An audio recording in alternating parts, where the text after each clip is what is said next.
Welcome to UCTV News. I'm Lindsey Kane. And I'm Hajdasz. New beginnings are on the horizon for students in humanities studies. The University of Connecticut will lead a new collaboration with colleges and universities focusing on history, language, art, literature, and philosophy. According to UConn Today, the New England Humanities Consortium comes from the support of a $100,000 grant from the Andrew W. Mellon Foundation. The director of UConn's Humanities Institute, Michael Lynch, will serve as the consortium's first executive director. The bus line connecting the Hartford and Storrs UConn campuses has been called incredibly valuable by UConn President Susan Herbst after new data was released regarding the line's first year in use. The Hartford Courant reports that the data showed a total of 115,000 riders taking advantage of the line rolled out just last year. This year alone, officials say that ridership is up 18% compared to this time last year. Mirror Lake's iconic tree swing is undergoing special treatment to preserve its health and longevity. Arborists determined that the beloved swing, which has been part of the university campus since 2010, is reportedly unable to be supported by its tree. UConn President Susan Herbst told students, faculty, and staff in her welcome back message that the tree is sick and experts are taking steps to address the problem. The swing will be put up temporarily on another tree until experts determine a plan to accommodate the swing's tree's long-term health. National Guardsmen observed their third annual Branch Day here at UConn out on Fairfield Way. A Black Hawk helicopter landed in front of the Veteran Memorial on Monday to celebrate Branch Day and help drive up military recruitment. Reserve officers, training corps, cadets, and guardsmen spoke to students about careers in the military and college benefits. The Guardsmen debunked the belief that military service is exclusive to some and emphasized the call for all to join. Lindsey, glad to see they're here doing that. Oh yeah, it looked like a great event on Fairfield Way, and hopefully they got a lot of students interested. Absolutely.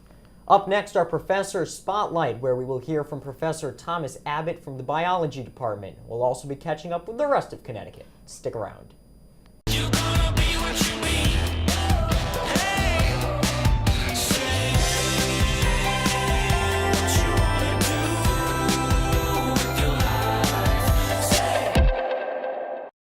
Professor Abbott, thank you so much for joining us for our Professor Spotlight. So I just want to start with the basics. Can you just tell us a little bit about your background, where you're from, and how long you've been teaching here at the university?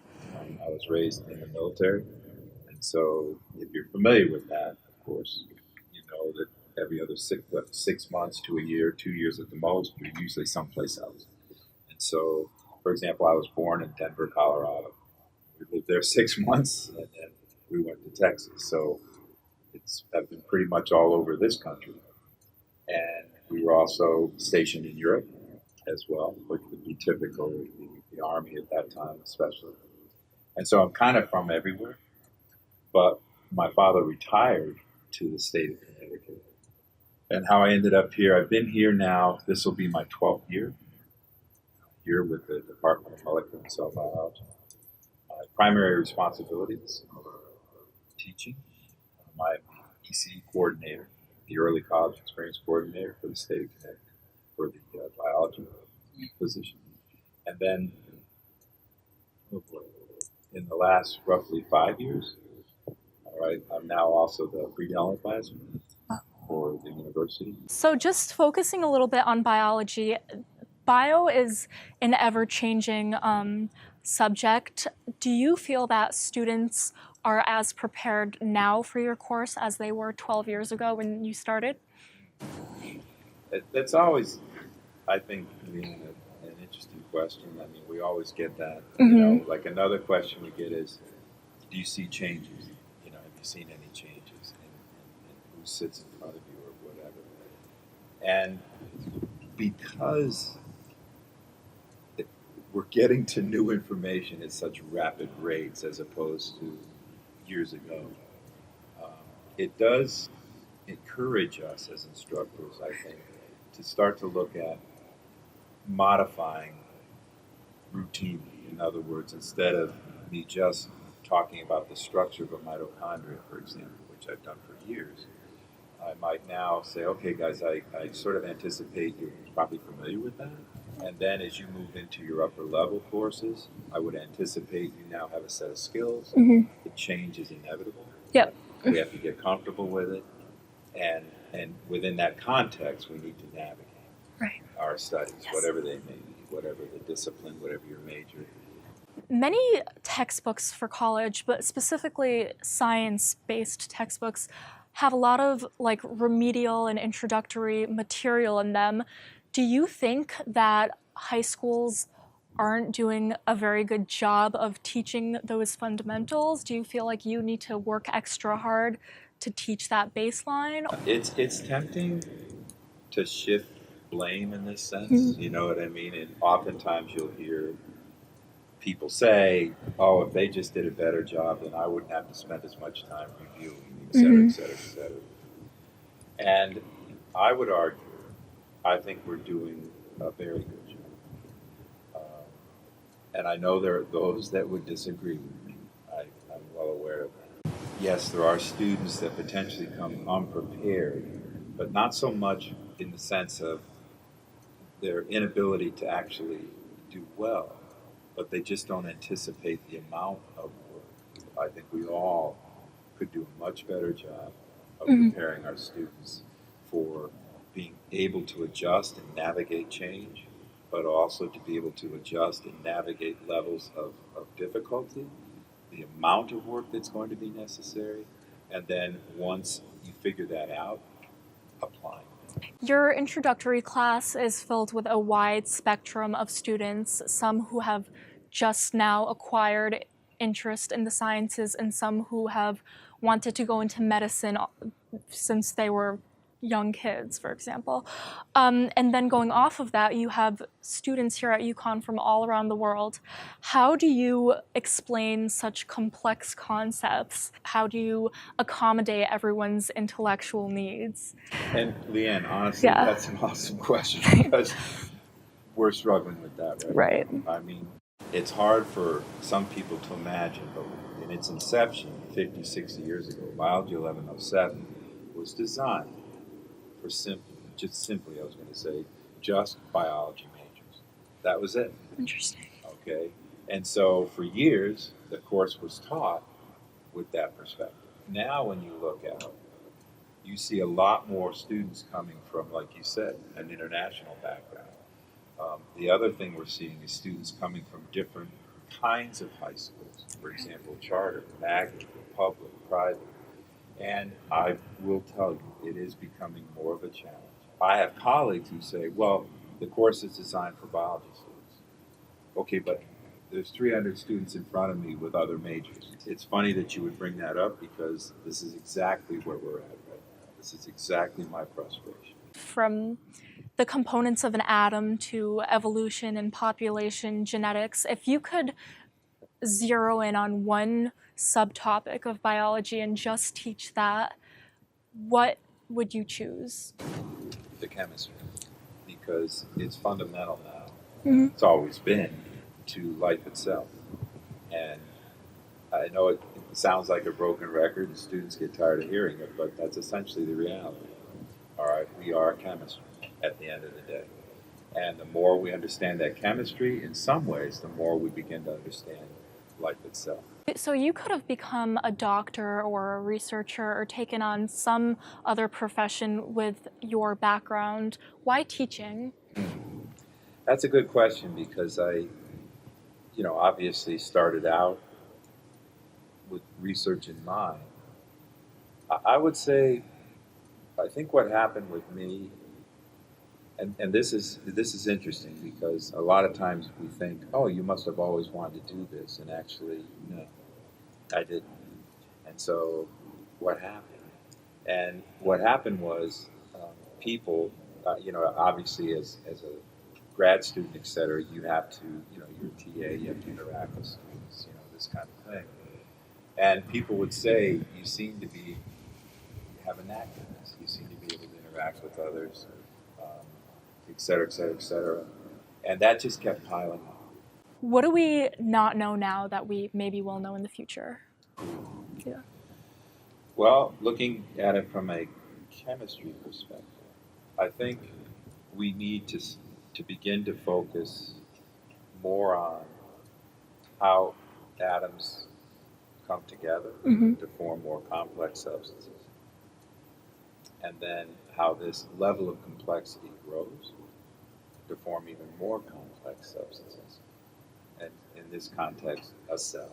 I would be very curious with the forces that, in a very direct and sort of deliberate way, have come together to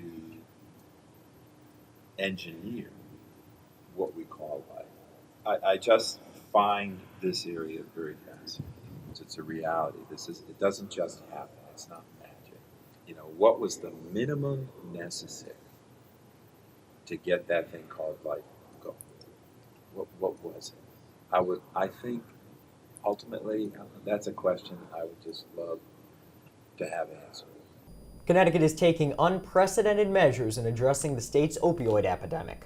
The Hartford Courant reports that a task force of legal state representatives and judicial officials met Tuesday to discuss a possible delegation of courts devoted to handling criminal cases relating to the epidemic.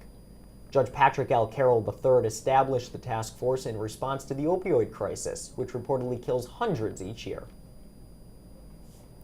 A school lockdown has been lifted in East Granby High School after a student allegedly came to school with a weapon. State troopers investigated the school in addition to East Granby police.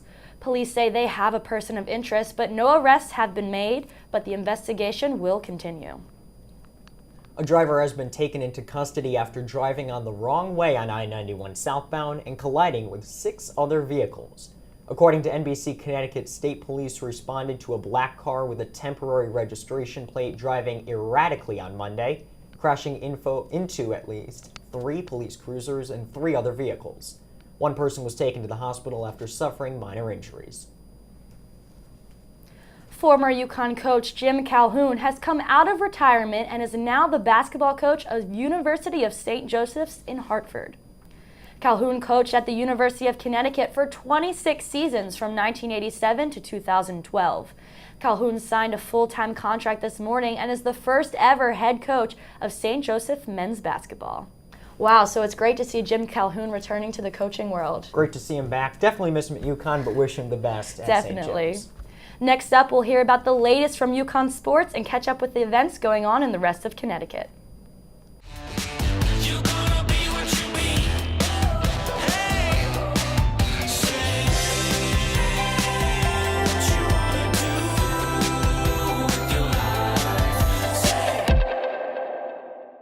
Coming off 2 blowout losses to ranked opponents, the UConn Huskies returned to Pratt Whitney Stadium to face off against the University of Rhode Island Rams.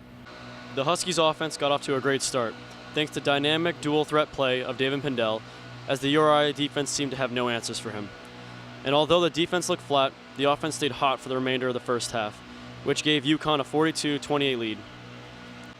After a few costly turnovers, the Rams clawed their way back to bring the game down to the wire, setting up for the exhilarating game-winning drive, capped off by a 22-yard rushing touchdown by Kevin Mensah. Were you running with an extra purpose today at all? To win. I mean, I just wanted to win so bad. Mensah ended his day with 144 yards and 2 TDs, while Pindell ended 20 for 27 with 308 passing yards, 137 rushing yards, and a total of 6 touchdowns. Yeah, you just hope now that they take this, learn from it, and I mean, we got another huge task next week. You know, it's not easy going to Syracuse and playing in the Carrier Dome. Next Saturday, UConn will look to stay hot as they travel to the Carrier Dome to take on old Big East rival Syracuse. From Pratt Whitney Stadium for UCTV Sports, I'm Ryan Panny. On October 3rd at 2:18 p.m., every individual with a cell phone in the United States will receive a text from President Trump. FEMA is testing a presidential emergency alert system that will send messages to cell phones in the same way that flash flood warnings and Amber Alerts are currently sent. There is no opt-out option, and according to a Time article, experts told NBC News that people should not equate Trump's Twitter habits with the emergency alerts. The State Board of Education in Texas has dropped Hillary Clinton, Barry Goldwater, and Helen Keller from mandatory school curriculum. The decision, which will become official in November after a final vote, will affect 5.4 million Texas students. The decision was made because officials believe children learn about too many public figures, and eliminating these people will save teachers time. An Iowa State University nationally ranked golfer has been found murdered on a golf course in Iowa. Celia Barquin Arzamena, a 22-year-old Spanish international student, was assaulted and killed earlier this morning. Police have arrested Colin Daniel Richards and charged him with first-degree murder, according to Fox News. Richards told an acquaintance he has an urge to rape and kill women. Arzamena was the best golfer in Iowa State University history. Police have Richards in custody and his bail is set at $5 million. Hurricane Florence has dropped an estimated 8 trillion gallons worth of rain over North Carolina. 32 people have been killed from Hurricane Florence, and there is an estimated 30 inches of rain left in some areas of the state. Officials are hoping to restore power to North and South Carolina by September 26th at the earliest. Bad situation for folks there. Yes, definitely. We just hope that everything is able to be restored quickly. Absolutely. We'll be right back after the break with the latest in politics, and we'll hear from our very own Lindsey Kane about UConn's recent transportation issues.